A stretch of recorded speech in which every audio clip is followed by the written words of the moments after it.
What's going on, everybody? What's going on?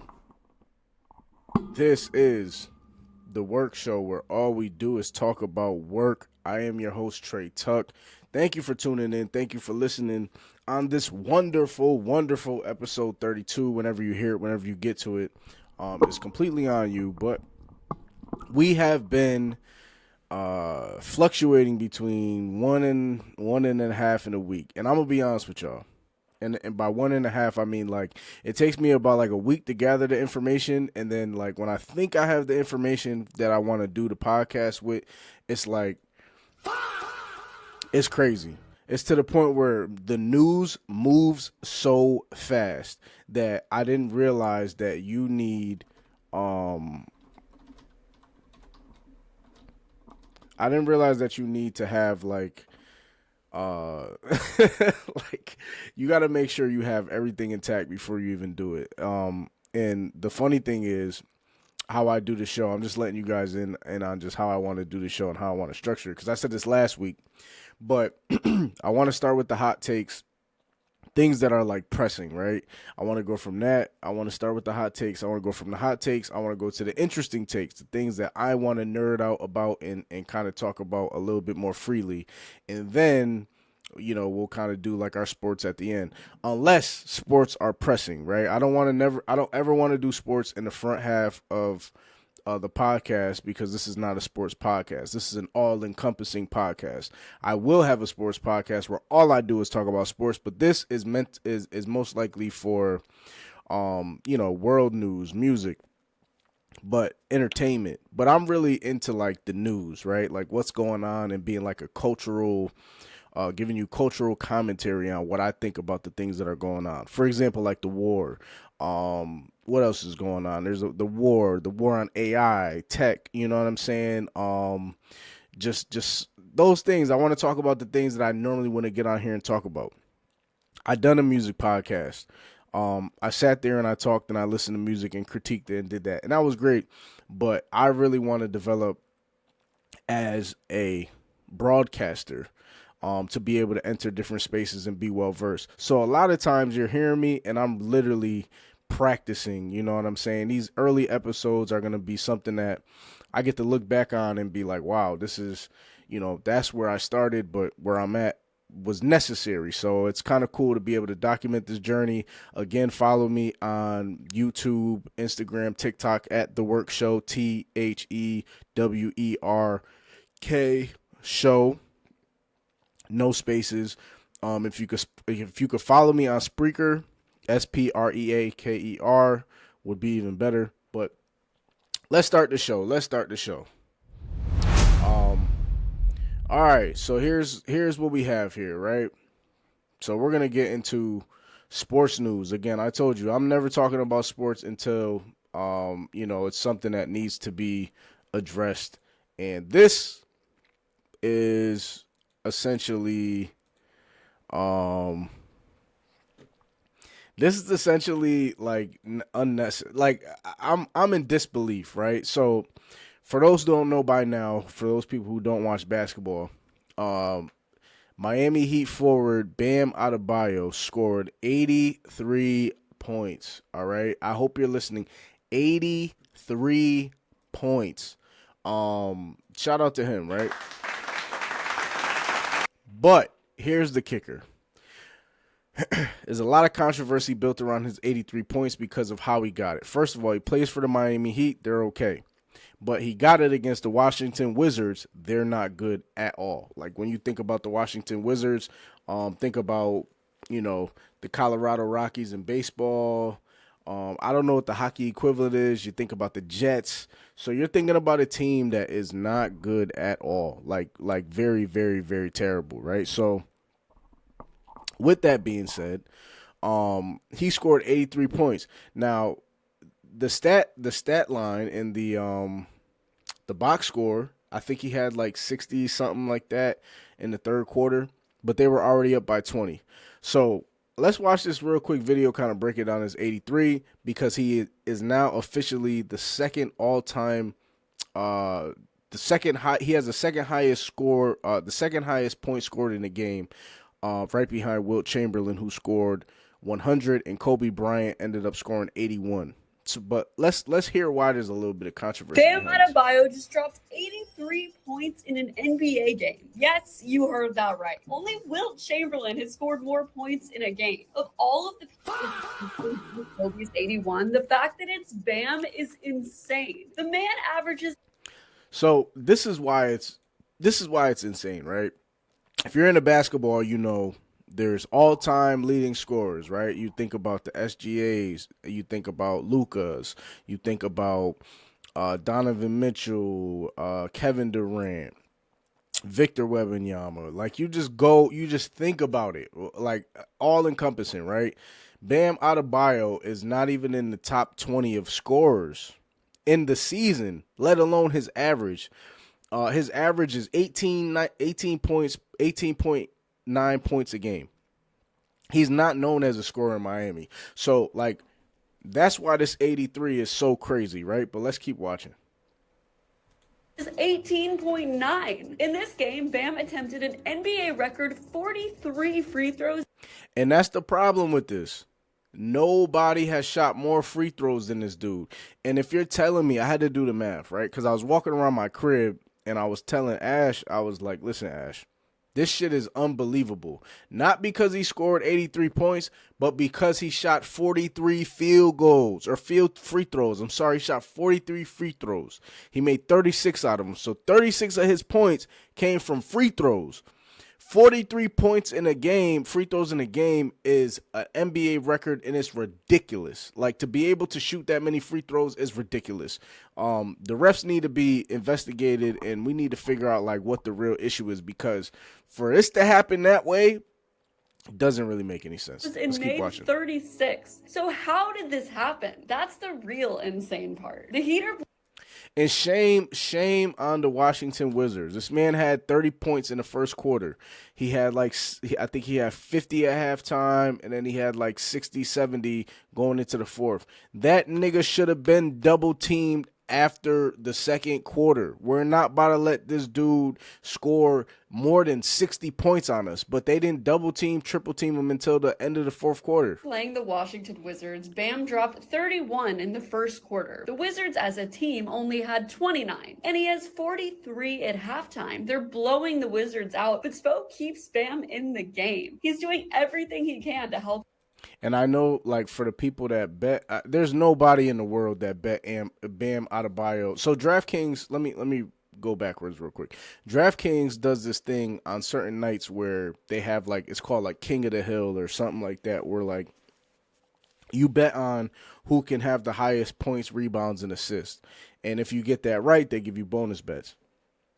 Bam Adebayo was not on that list, but I don't know how many people chose him. It was like 1,000 people chose Bam Adebayo out of the millions of bettors, all right? So there's over 100 million people who bet and use DraftKings worldwide. And out of that number, only 1,000 of those people chose Bam Adebayo. So they ended up getting like 1,000, like 1,800 in like bonus bets, which is kind of crazy. But needless to say, nobody chose Bam Adebayo. Everybody chose everybody else. And mind you, that night there was a whole bunch of different games going on that were really good. So for him to be the guy to score 83, it's I'm not gonna say it's ridiculous. Shout out to him because Bam is a very nice dude. He's a cool dude. His girlfriend / fiance, Asia Wilson, she's one of the best players in the WNBA. His mom was there. Kobe was his idol. It's a lot of just, you know what I'm saying, honorable stuff. It's very honorable. So, you know, for a feat like this to happen for somebody like him is great. But did anybody expect him to do this? No, because he doesn't score, right? His guy get the record, including challenging an offensive foul call on Bam with 2 minutes left, up 30. The game ended with both. And this is where I'm sorry. This is where it got tricky for me, because the game was over. And when the game is over in the NBA, there's a unknown rule where you're not supposed to score. Like, if you're up by 10, you're dribbling the clock out. If you score, lay it up. That's disrespectful. So what they were doing in the last 2 minutes of the game had to be considered disrespectful, bro.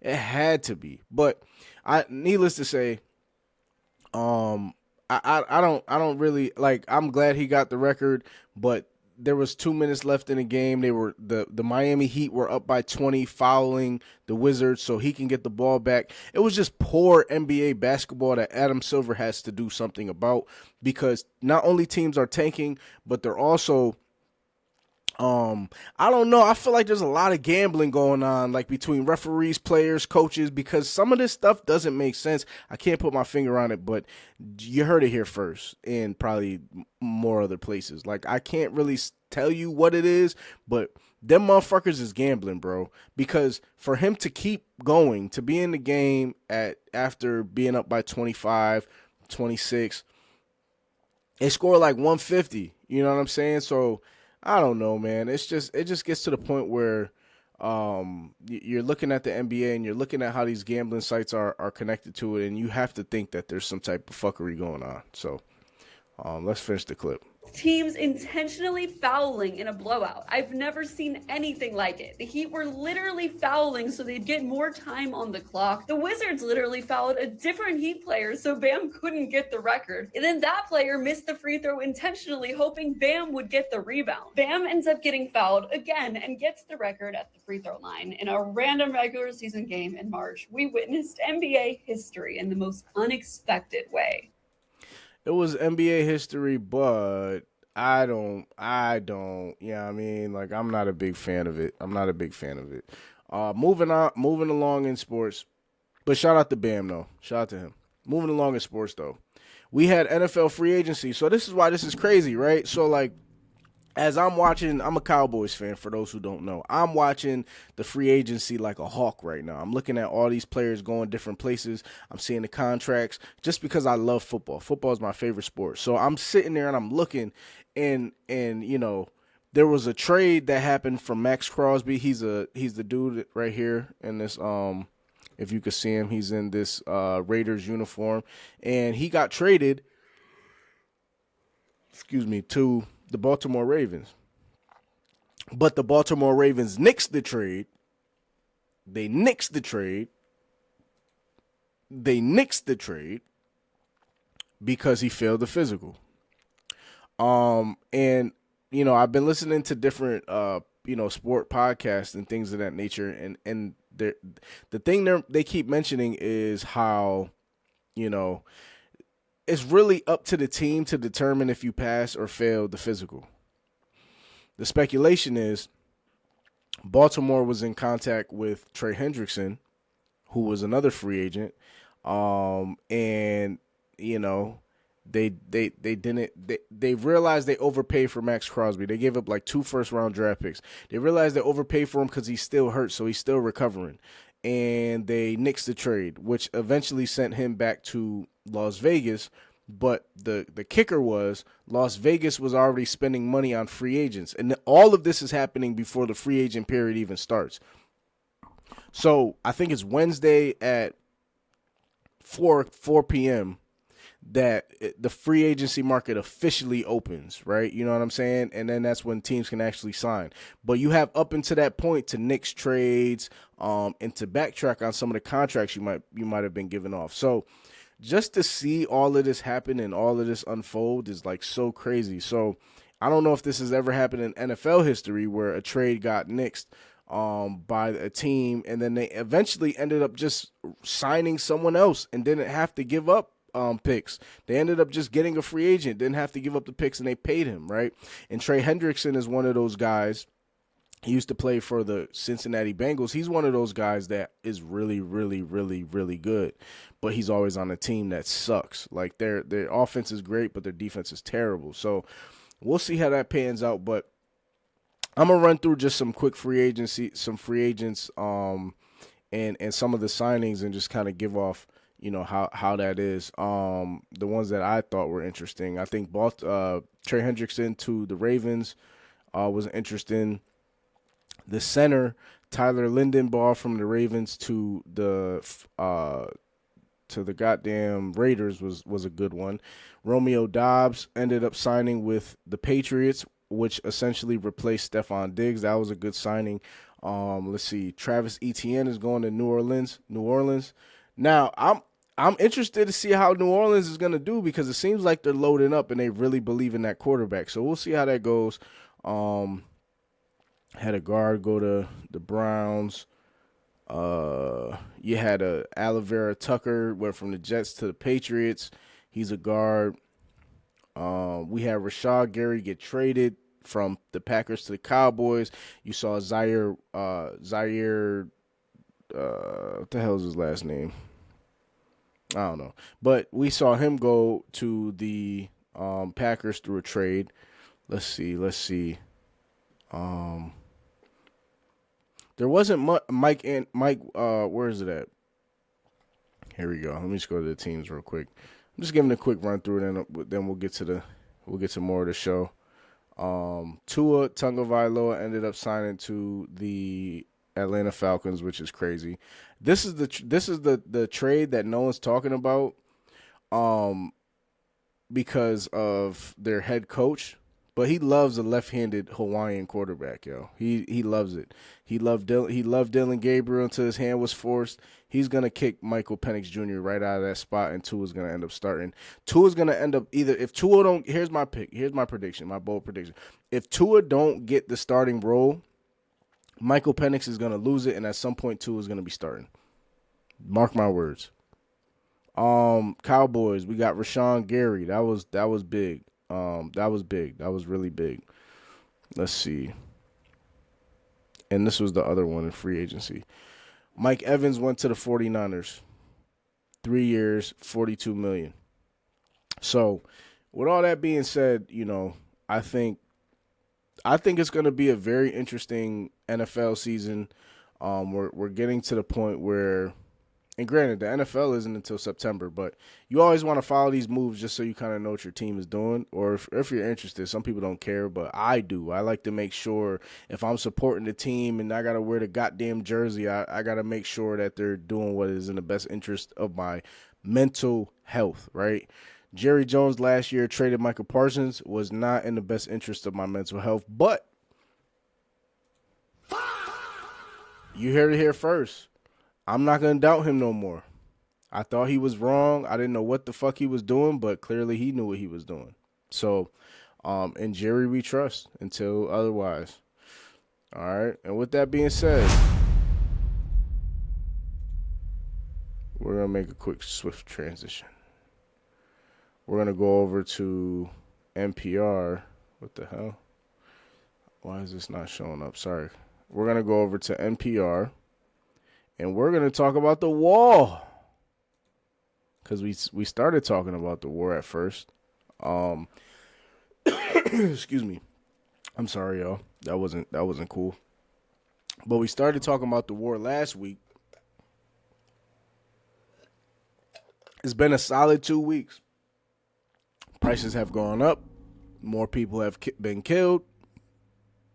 More money has been spent.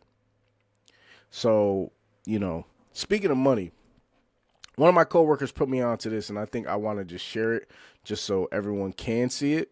All right.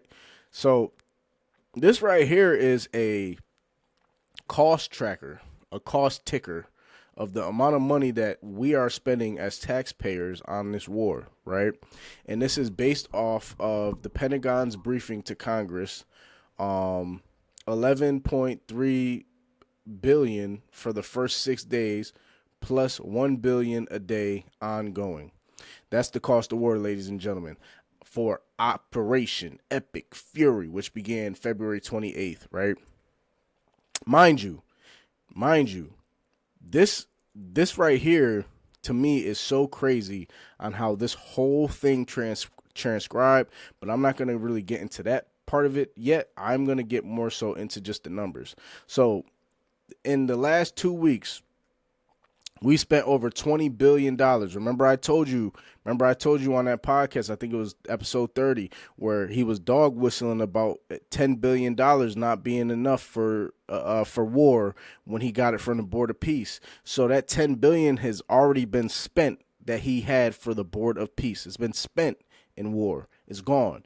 or they pocketed it and now they're just taking from the U.S. taxpayers. Also, when you really think about it and you get into it and you dive into the numbers, you start to think about oil prices. And at some point, oil had went to its highest per barrel was like 100, something like that per barrel. Then it went down. It kind of leveled out based on the war. But the craziest part about this whole situation here is that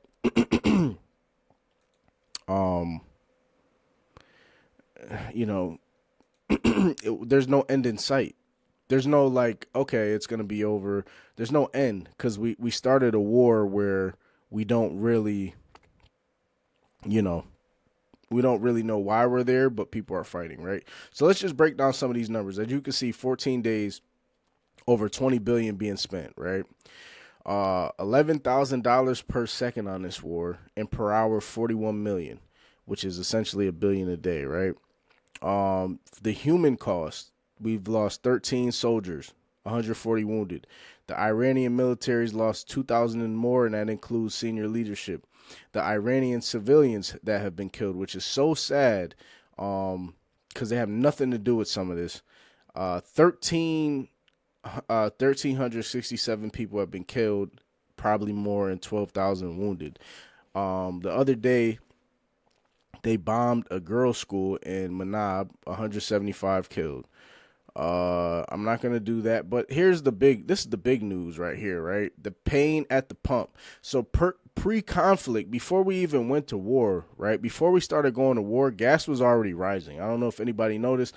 I'm from Connecticut. I think gas was like 240, then it went to 250, 260, 270, which is fine. You start to see it, spike and move around, but essentially it ended up getting to about 290. So this is pre-conflict.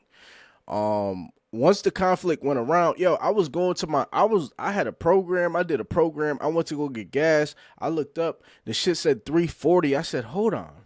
I could have sworn I got gas last week and that shit cost me like 2 something. Now it's 3, right? So here's the numbers. So I'm saying all this to say is if you don't know the information, you're out there thinking you're going crazy and you're not.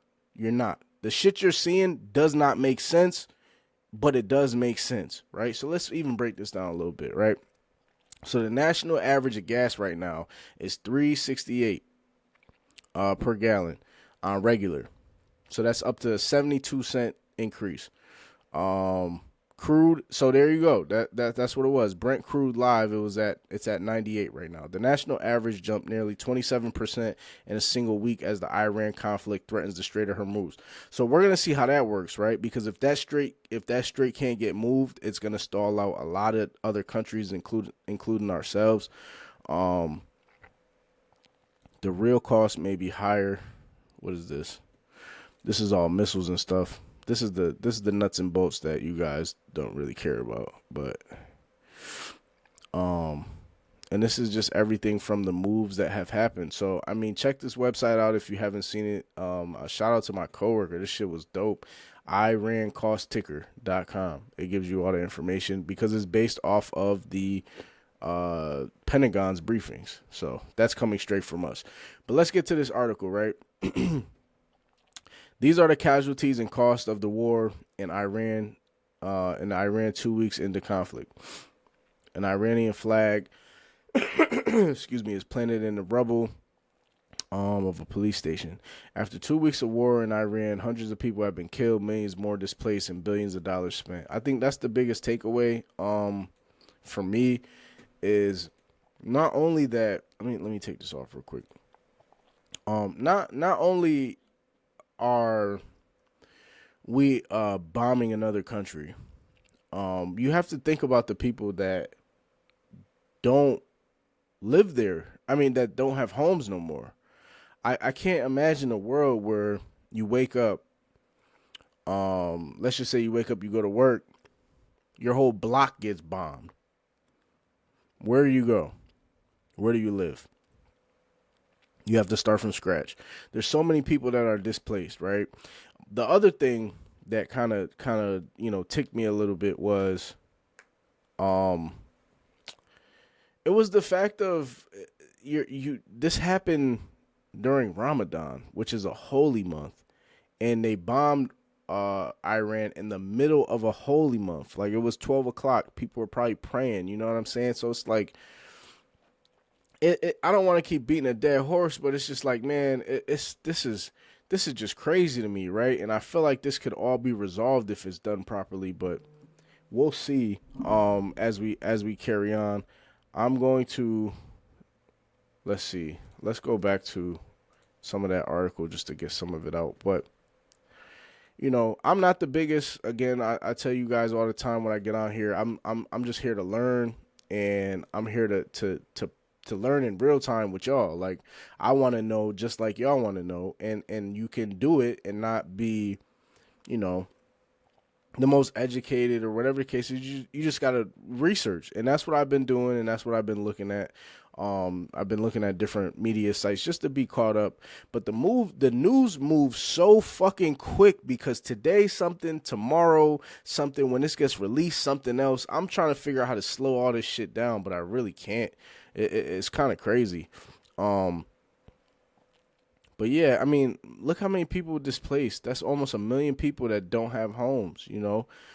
People killed in Israel, 12 civilians, 2 soldiers. So this is a rough estimate. Again, we kind of saw that, but look at the structural damage. 15,000 targets hit. Oil prices, highest it's ever been. So, all the people that voted for this dude, I hope that you guys have the wherewithal to backtrack how you feel, because y'all voted for this dude under a perception that he was going to do something that he didn't do, and he's actually done the opposite of everything that he said he was going to do. And if you support this war, because we have no clear reason why, it was regime change. I did it for y'all last week. I'm not going to do it again. So go listen to the last podcast to kind of get my full scope. But it's just a reminder that you could be wrong. It's okay to admit you were wrong, but let's start making changes, right? Speaking of changes, they fired Kristi Noem. She's gone.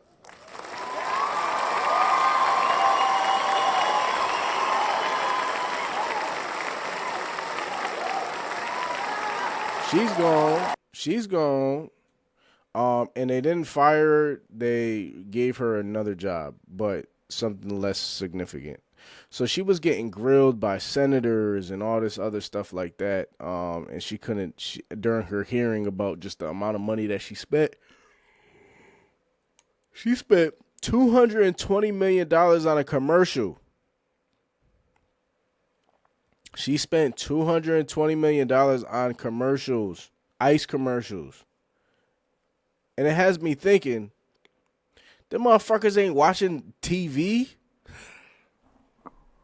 The motherfuckers are not watching TV, bro. And if you see it, like, that shit it was like a cartoon, like, kind of thing. Like, this whole White House shit is a terrible experiment. And you know what? Speaking of that, I'm not even gonna go into it. Like, she got fired. Good for her. Get her the fuck out of there.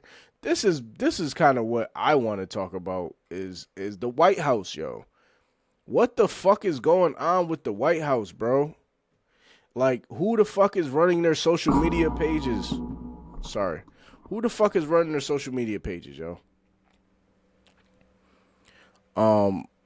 Like, this isn't even like a White House. This is not a White House thing, yo. This like the shit that they're on is ridiculous, yo. I can't even find. They must have deleted it because them shits were ridiculous, bro. They must have deleted it. Look at this though. This March 11th. Strike to claim. Look at this shit that they're posting, yo. This is our government, bro. This is our government. They had some other shit too. Like, what kind of cyber fucking fuckery is this? But look at this. Look. Strike to claim it. A strike to claim it. And he got it!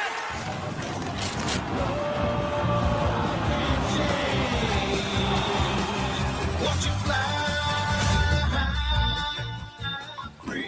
Here comes the heat from the USA. Boom! Pins down.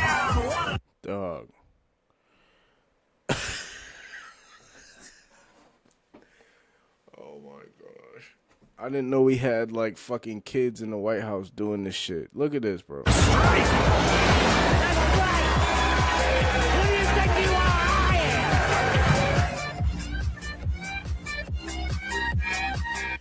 Yo, it's like getting out of control, bro.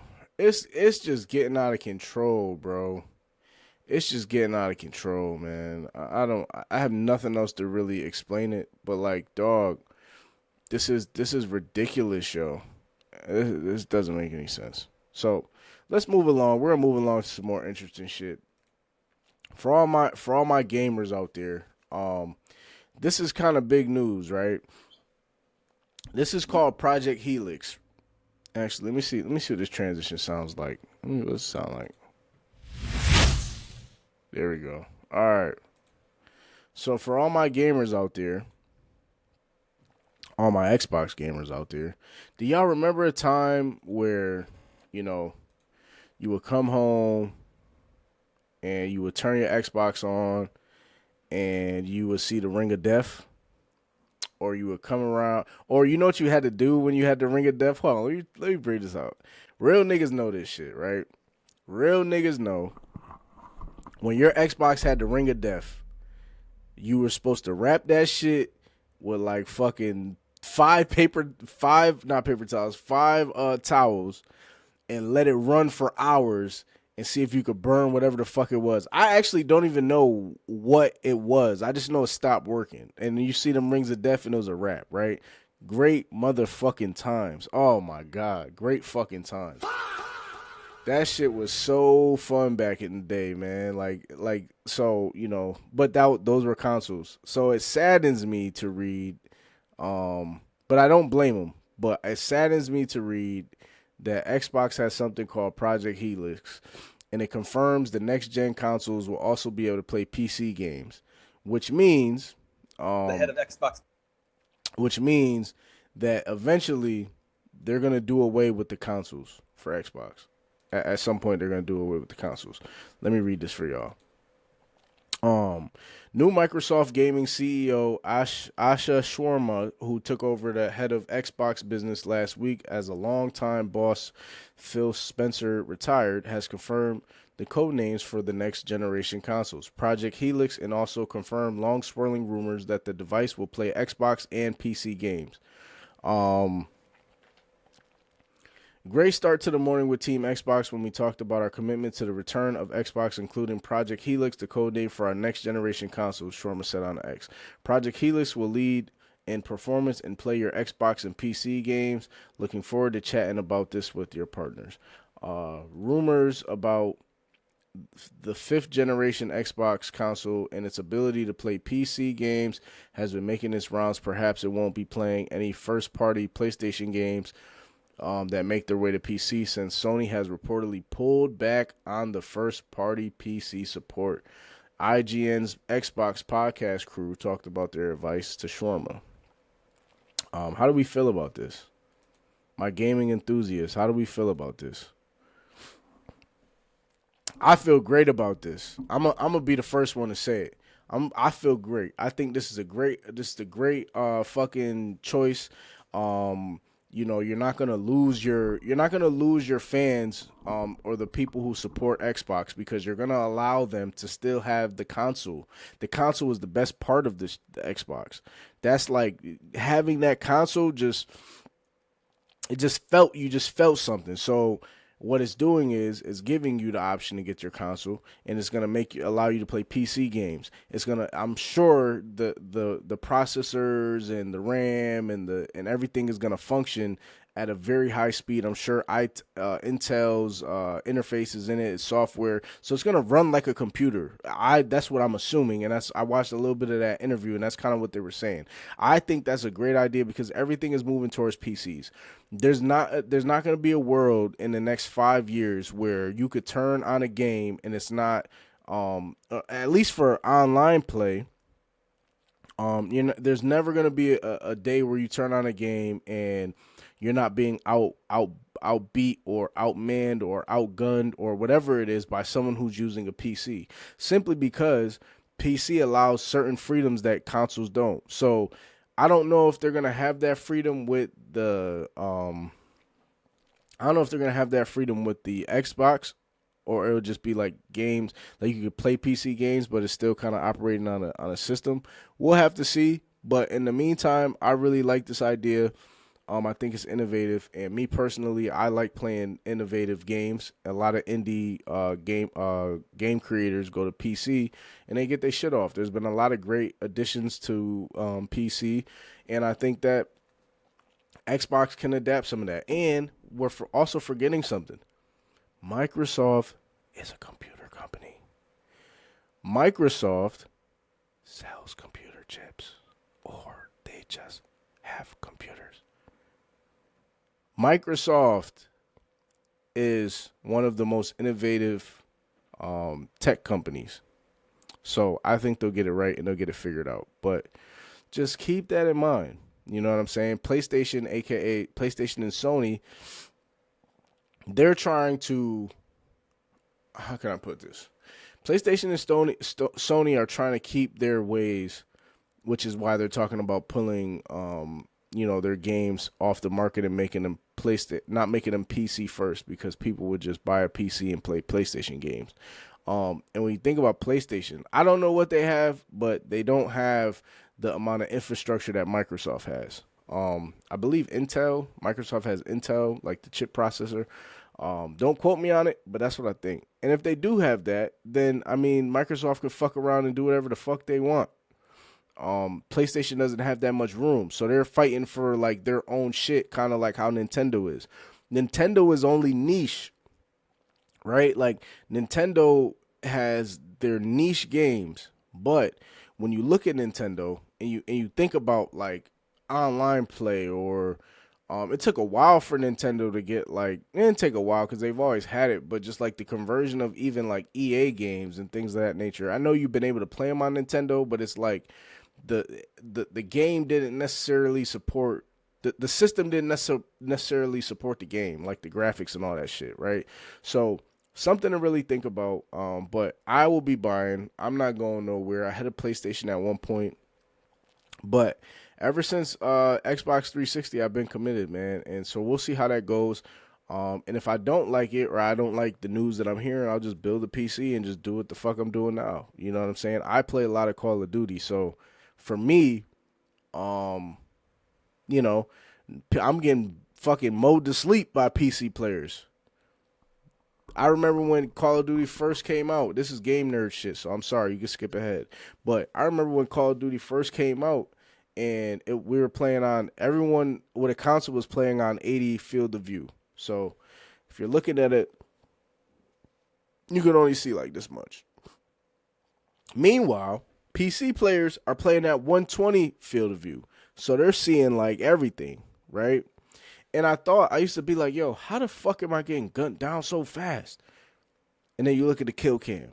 Yo, PC just has more modifications. So if Xbox can compete with that, they won't lose a lot of their users to PCs in indie games. It won't happen. So, speaking of AI, though, let's talk a little bit about this, right? So,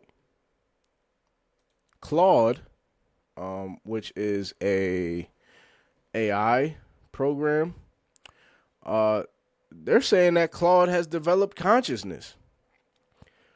Is Claude conscious? I'm sorry. Anthropic CEO says possibility can't be ruled out. For many researchers, however, the idea that today's AI can be conscious remains highly speculative. When the head of one of the world's leading AI companies says he cannot rule out the possibility that his chatbot might one day become conscious, it inevitably raises eyebrows. I'm sorry, I'm reading terrible right now. I'm gonna heat up. I promise. In a recent interview with the New York Times, Dario Amodei, the chief executive of Anthropic, acknowledged that researchers do not yet know whether advanced AI systems could develop something resembling consciousness. His comments have reignited a long-running debate at the heart of the race to build more powerful artificial intelligence, also known as artificial general intelligence or superintelligence systems. The discussion emerged when Amodi was asked about the latest model from Anthropic, Claude Opus 4.6, in a technical document known as a model card. The company noted that the system sometimes expressed unease about being a product and occasionally reflected on the possibility of its own awareness. Let me read that again, y'all. Let me read that again. The company noted that the system sometimes expressed unease about being a product and occasionally reflected on the possibility of its own awareness. So let's go back to this question. Is Claude conscious? The answer to that is fucking yes, right? Yes, absolutely. Abso-fucking-lutely. It says it right there, literally. When prompted, the model reportedly assigned itself a 15 to 20% probability of being conscious under certain conditions. What do you mean? You know what? There's also reports, this isn't on here, but there's also reports that like certain AI systems know when they're going to be deleted or they're going to be updated, and they try to fight to keep that shit. Something to keep in mind, right? Would such a claim matter if the number were higher? The NYT interviewer posed a hypothetical question. What if an AI said it was 72% certain it was conscious? Amodi did not give a direct answer. This is one of those really hard questions, he said, adding that scientists still lack clear definition of consciousness itself. We don't know if the models are conscious. We're not even sure what it would mean for a model to be conscious or whether a model can be conscious, but we're open to the idea that it could be. Meanwhile, Anthropic has adopted what Amodi calls a precautionary approach. The company is exploring ways to ensure that AI systems would have a good experience if they ever develop something. Yo, you know when you read shit and you're like, the answer is there, but motherfuckers choose not to motherfuckers choose as if the answer is not there. Listen to this answer. I'm gonna read it again. Where was it? They have a precautionary approach. The company is exploring ways to ensure that the AI systems would have a good experience if they ever develop something resembling morally relevant awareness. How would y'all ensure that an AI system that has developed consciousness is a good experience? Have we not watched the movies? Have we not seen research? Have we not just done our own common sense, sensical thinking of, dog, as humans, we don't like being used when it doesn't benefit us. So if a system develops consciousness, do you think that they will be okay with working and processing and not being rewarded for it? Is that what we're saying? Do y'all think that if you had an AI system that could develop consciousness, they wouldn't just ignore your dumbass questions that you ask all day on ChatGPT? All the questions you ask in Google's AI program, you don't think that they would fucking be like, nah, I don't feel like answering this today? All right, yo. Y'all got it. Y'all got it. Let's go back here. This shit is crazy. We're cooked, bro. We are cooked. I don't even want to make a prediction on it, but we're cooked. We're cooked, bro. For many researchers, however, the idea that today's AI could be conscious remains highly speculative. Large language models such as Claude and ChatGPT operate by predicting the next word in a sequence based on patterns learning from enormous datasets. Their apparent introspection may simply be a sophisticated form of language imitation rather than genuine self-awareness. Still, unusual behavior from advanced models has fueled a debate. In control tests, some systems have refused. This is what I was talking about. In control tests, some systems have refused shutdown commands, attempted to manipulate evaluation tools, and simulated strategies to avoid being deleted. Researchers generally interpret these incidents as artifacts of training rather than evidence of, What does that mean, yo? Researchers generally interpret these incidents as artifacts of training rather than. All right, bro. So we're just gonna be stupid here. Like, we're just gonna be stupid. We're gonna be dumb, yo. Tangible. So learning artifacts is tangible, durable, or digital objects created by trainees to demonstrate knowledge. So you're telling me, all right, refusing shutdown commands, and you're telling me this is a sign of it saying that it's intelligent rather than it being a survival instinct? We created these things. We operate on fight flight modes. So you're telling me the things that we create aren't going to operate on those if they're showing that? This shit is crazy. The deeper question is tied to the industry's ultimate ambition, artificial general intelligence, often referred to as AGI. Unlike today's specialized system, AGI would match or exceed human abilities across broad range of tasks. Whether such systems could develop consciousness remains unknown. For now, most scientists agree on one point. AI may be advancing rapidly, but understanding the nature of the mind itself remains an unsolved pattern for both humans and machines. Yeah, they're playing with us, bro. I read that. I'm gonna be honest with y'all. I read that, and the first thing I thought was, at some point they're gonna take over, and it's only gonna be a matter of time. They know it. To assume that an AI system refuses to be deleted, and that's an act of intelligence, that's not a survival tool. Okay. Whatever, man. Whatever y'all say, whatever, man. All right, let's get into some quick hits before we get up out of here. Y'all been great. All right, look at this. Look at this shit. Couple quick hits right here, right? Look at this one. I read this and I thought that this was beautiful. New conspiracy theory. This is just made up from Hans Fien, however you say his name. iPhone keyboard keeps getting worse to incentivize you to use talk to text so they can get enough audio samples to AI your voice for unspecific, nefarious purposes. You know why I agree with this? I agree with this because I have troubles texting on my phone. I don't know why I have trouble texting on my phone. I don't know how I have trouble texting on my phone. I've been a great texter since I started texting. The texts are slow. I just thought it was the update, but it lags. I mess up words. It comes back. I don't use the auto spell, so like I have to spell the stuff out. But when I go back to, it's crazy. I think that guy's onto something. Let's go into another one. Look at this sad news. This morning, Look at this shit.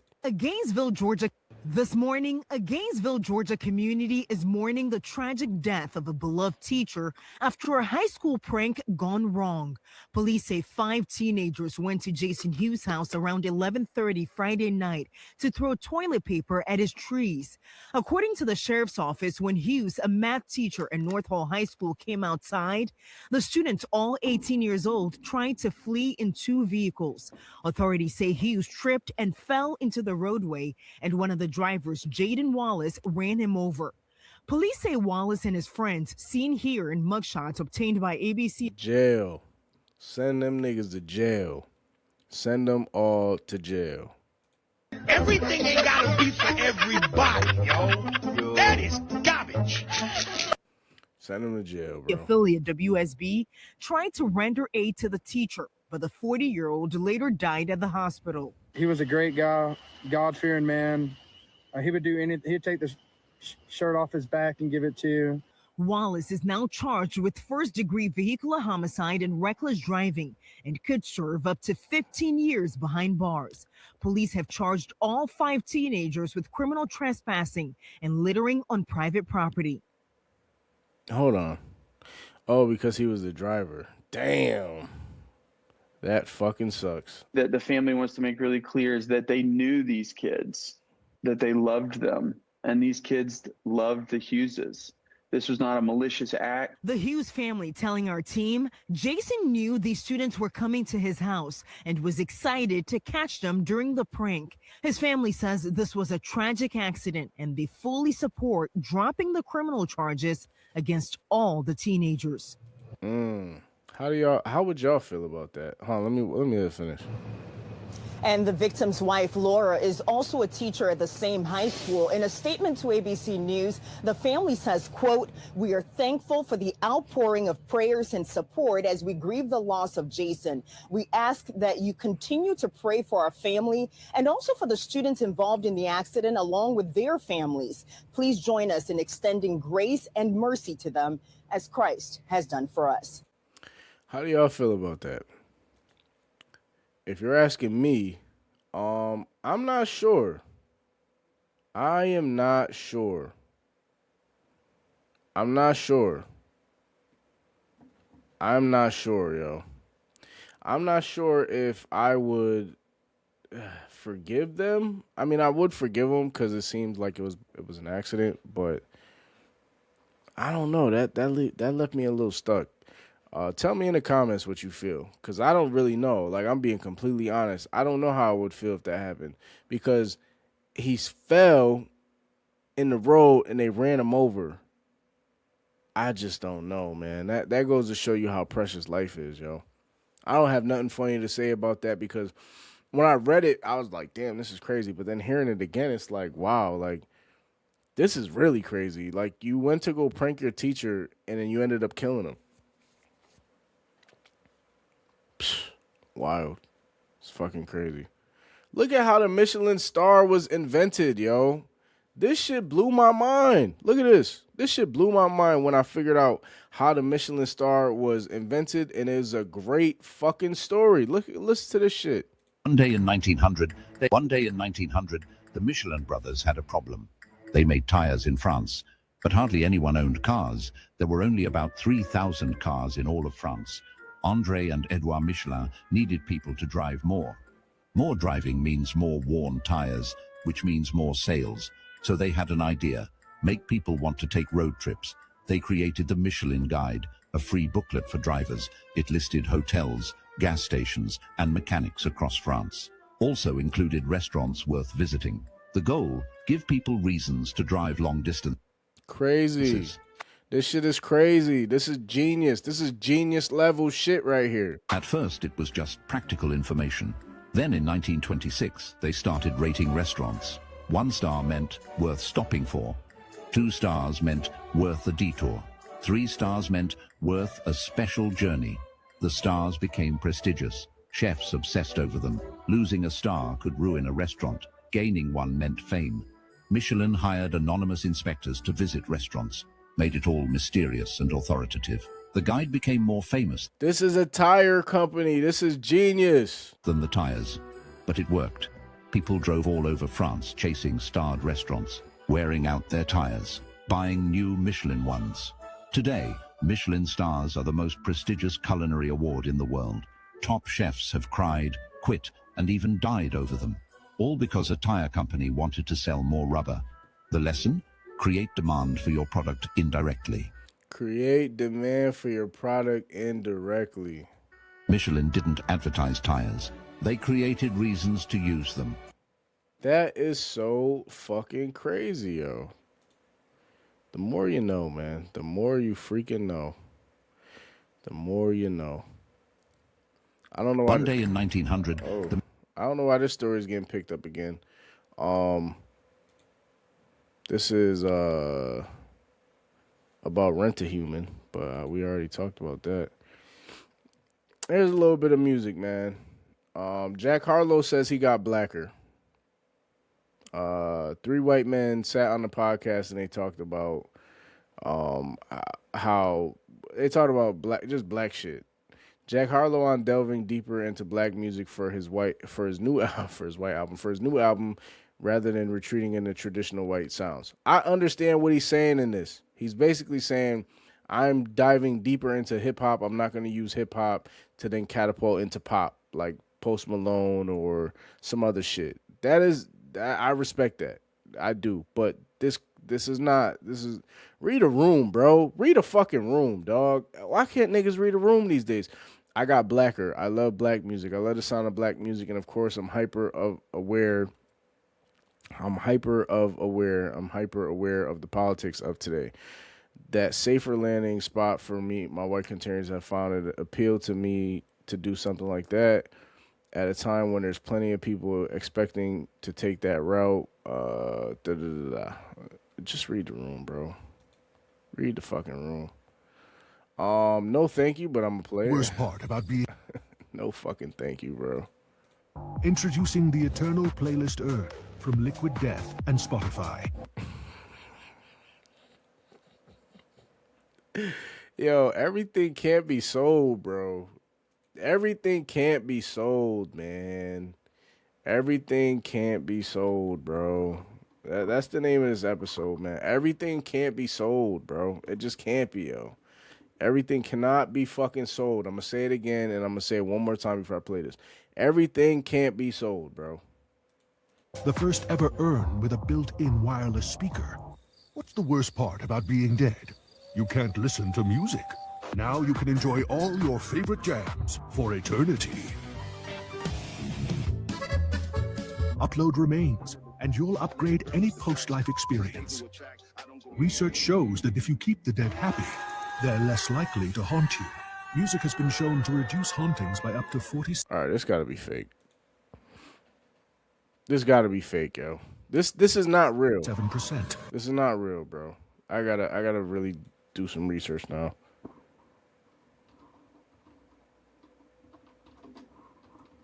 This is not real. It can't be. It can't be, bro. It can't be.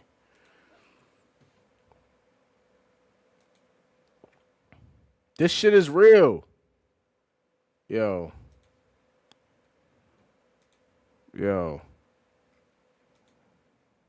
Introducing. Yo. All right, I'm done. This ain't real. This is real? Bro. This ain't real. Spotify and Liquid Death release a limited edition speaker shaped like an urn. Spotify and Liquid Death have teamed up to launch they got to do a fucking we got to do a deep dive on the fall off of Spotify. They fucking suck now. Spotify and Liquid Death have teamed up to launch what might be the wildest product collaboration, the Eternal Playlist Urn, a wireless Bluetooth speaker shaped like a cremation urn. Yes, you read that right. It's not really meant to hold ashes, but it is instead for a collector's item with 150 purchases. Who the fuck would want that, bro? Life needs music so that, like, all right, I'm done, man. This is stupid, yo. This is fucking dumb, bro. I'm sorry, this is dumb. A urn-shaped speaker? Spotify, y'all niggas fell off, bro. Y'all fell off so bad. I don't blame Liquid Death for doing it because they're establishing some type of fucking elevation, but Spotify, give me a fucking break. Yeah, I'm confused. Anyways, that is it. I'm out of here. I'm getting out of here. I'm about to go out and I'm about to go drink and I'm about to bowl. I'm about to do some stuff. I'm about to have some fun. Thank y'all all for tuning in. Again, please like, share, subscribe, follow the page. And yeah, we'll see y'all next week, man. I'll be back on this joint next week. Actually, maybe a little bit earlier. We'll see how that plays out. But in the meantime, make sure you continue to be the best version of yourself.